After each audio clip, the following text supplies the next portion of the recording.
Looking at this newborn, you might think they're showing tired cues, but what they're actually trying to tell us is something completely different. Notice how the little one turns his head away from his sister who's smothering him with love, and he's starting to kick and squirm, and he's also becoming more vocal. The reasons these look like early tired cues is because babies actually do all of these things when they are tired. But what often gets overlooked is the context in which the cues are being displayed. To understand what your baby needs based on cues, you need to combine the cues with additional context for them to be reliable. Otherwise, it's easy to assume your baby is telling you one thing when they're actually telling you something completely different. So let's add some context to this video we just saw. First, the baby has only been awake for 20 minutes after taking a 2-hour nap. They've also just had a feed and a diaper change 10 minutes ago. So when you consider both of these things, it's very unlikely that they're already tired again.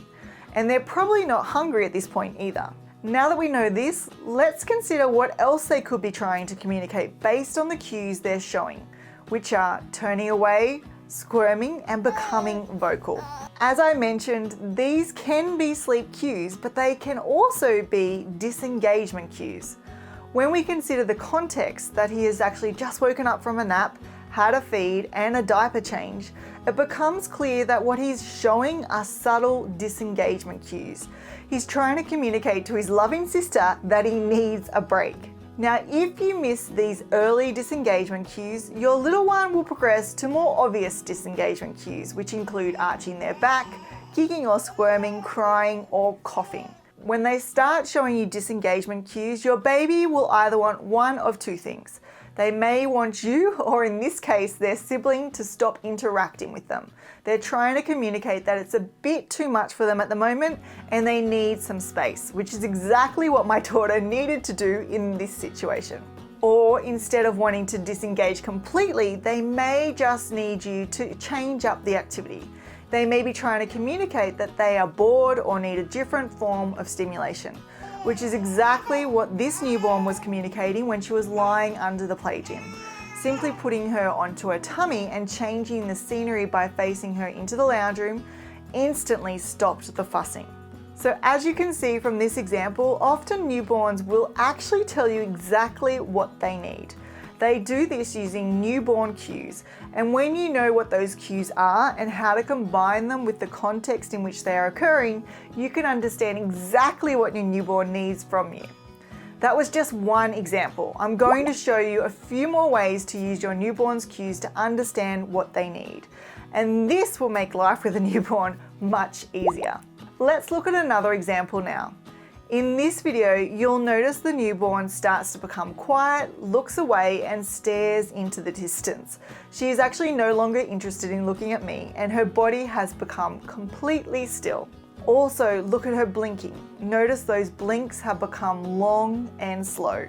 This newborn is actually displaying early tired cues, which include glazed or unfocused eyes, blank stares or staring into the distance, no longer interested in people or toys, their body becoming completely still, and their blinks becoming long and slow.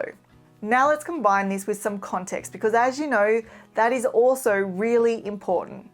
If we combine her body movements and facial expression with the fact that she was fed 30 minutes ago and has been awake now for 40 minutes, it becomes apparent that she's telling us that she is tired, which means at this point it would be a good idea to get this little one ready for bed. Now, if you don't pick up on these early tired cues, don't worry. Your newborn will soon progress to using late tired cues like the ones shown in this video. You can see the baby who was previously still quiet and looking into the distance is now making jerky body movements, and he's starting to yawn, frown, as well as grizzle.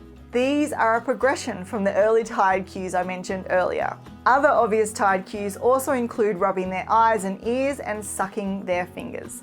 Then, if you miss the early and late tired cues, your baby will start to use a very late tired cue of crying. Now, to make it easier to settle your little one, it's always best to respond to their early tired cues.